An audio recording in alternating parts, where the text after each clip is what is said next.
Bakit hindi binibigay ng Diyos ang hinihingi ko? Siguradong natanong nyo na rin po yan, no? Sa inyong dasal.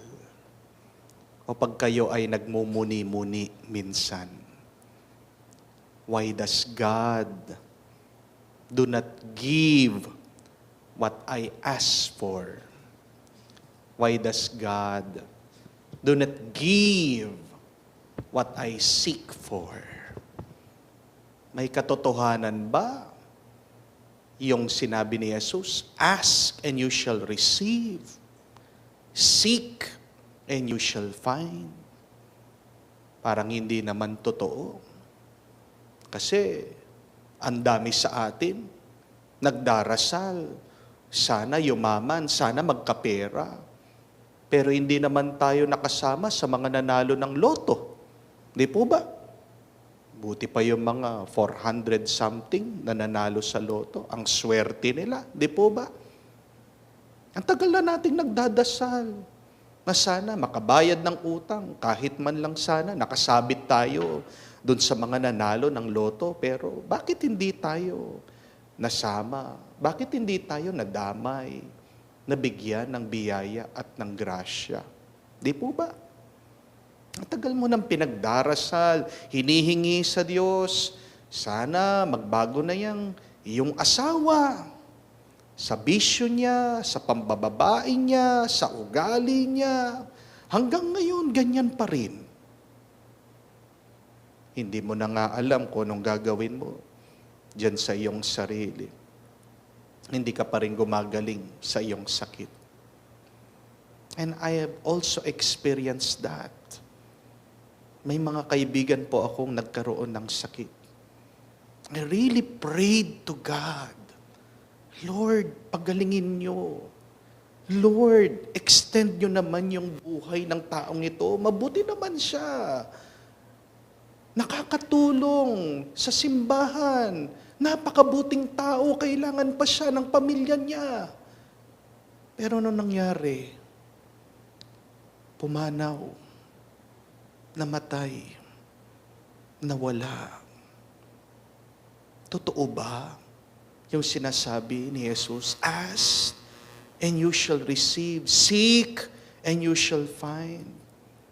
Where in fact, we have also heard that in our gospel for today. Humihingi daw ng tanda, sinyales ang mga tao. Sinabihan pa sila, you are an evil generation. Ang sasama nyo. Walang ibibigay na tanda sa inyo. Ano ang dahilan pag minsan may hinihingi tayo sa Diyos, hindi tayo pinagbibigyan? I think, my dear friends, there are 3 reasons why sometimes God do not give us what we ask. There are 3 reasons why God does not show us what we seek. The first reason is because we have already been given.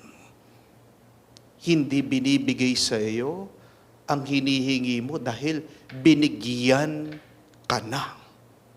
Parang yung isang bata na humihingi ng pagkain. Paano mo bibigyan paano mo bibigyan ng pagkain yung bata? Meron nang hinahawakan na pagkain. Di po ba? How can God give you what you're asking for if you do not notice the things, the blessings, the graces that God has already given to you, that you have already received His grace and blessings? Pero pangalawa, hindi ka bibigyan ng Diyos sa iyong hinihingi dahil yung binigay niya sa iyo ay hindi mo naman pinapahalagahan. How can God give you what you're asking for if you do not appreciate God's grace and blessing in your life? Bibigyan mo pa ba yung bata na humihingi ng pagkain? kung pagkatanggap niya, itatapon lang. Di ba? Hindi natin bibigyan ulit ng pagkain. No matter how much that child would ask us, dahil alam natin, sasayangin lang niya. But lastly, God will not give you what you ask for. If God knows that you have a bad intention, if God knows that because of that thing you are asking for, it will make you worse. It will be a way for you to live a sinful life. Paano kanya bibigyan kung alam naman niya, hindi ka naman magbabago? Paano kanya pagbibigyan kung alam naman niya na ikaw ay magpapatuloy sa iyong masamang gawain, masamang ugali? We have to ask ourselves this question. Kung bang una, ano na ba yung mga tinanggap ko sa Diyos? Pangalawa, baka ako'y nakatanggap pero hindi ko masyadong pinahalagaan ito. I was not very appreciative of God's blessing. Pero pangatlo, baka naman kahit na ako'y humihingi, nagpapatuloy pa rin ako sa aking masamang gawain. Hindi pa rin ako nagbabago sa aking masamang ugali. Bakit hindi pinagbigyan ni Jesus ang mga taong ito na humihingi ng tanda, ng sign sa Kanya? Una, sabi, because you have already been given a sign. Jonah. And then, he was there.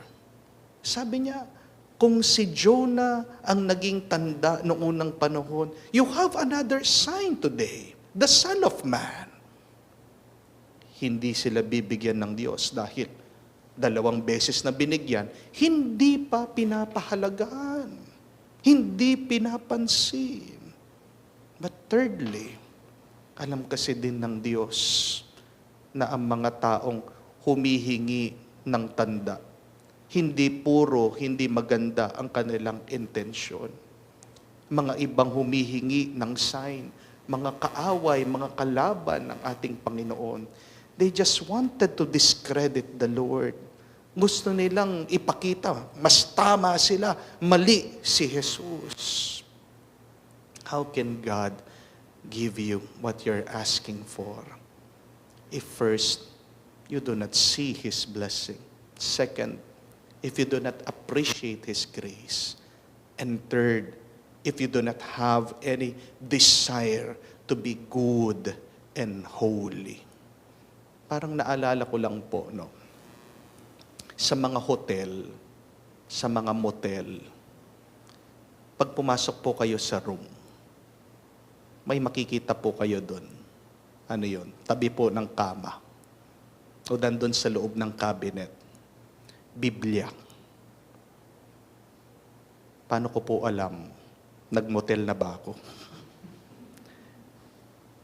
Siyempre, kami din po nag-stay minsan pag nagta-travel kami sa mga hotel, no?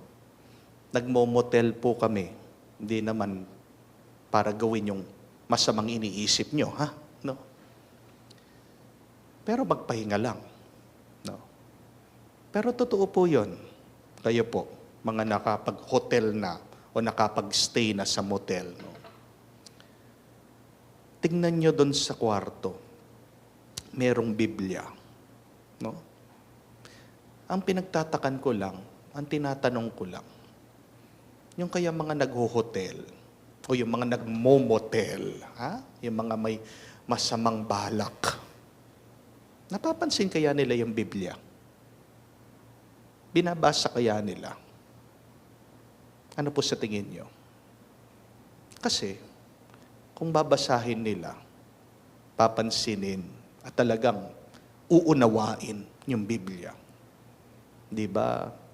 Hindi naman po nila pagpapatuloy yung kanilang mga masamang balak. Hindi nagkukulang ang Diyos sa atin. Humingi ka, bibigyan ka. Merong tanda doon, pero hindi mo nakikita. Kaya nga nasasabi mo na, walang binibigay ang Diyos. Ang problema, wala sa Diyos. Ang problema, nasa atin. At anong problema natin? Bakit nasasabi natin, wala akong tinatanggap kahit na humingi ako? Kasi nga, hindi natin napapansin, hindi natin pinapahalagahan, at kahuli-hulihan, hindi rin maganda ang ating mga intensyon. Kaya nga, kung una, makita mo na ikaw ay nakatanggap, pangalawa, nagpapasalamat ka sa iyong tinanggap, pangatlo, kung ikaw ay nangangako na magbabago, magpapakabuti, ano man ang hilingin mo, hindi ka mapapahiya sa Diyos. May katotohanan na ano man ang hilingin mo, ipagkakaloob sa iyo. Pero bago yon, tingnan mo muna ang mga grasya at bendisyon na tinanggap mo sa Diyos. Purihin mo muna siya at mangako ka na magpapakabuti ka. Dadagdagan pa niya ang anuman hihilingin mo sa darating na panahon. Amen.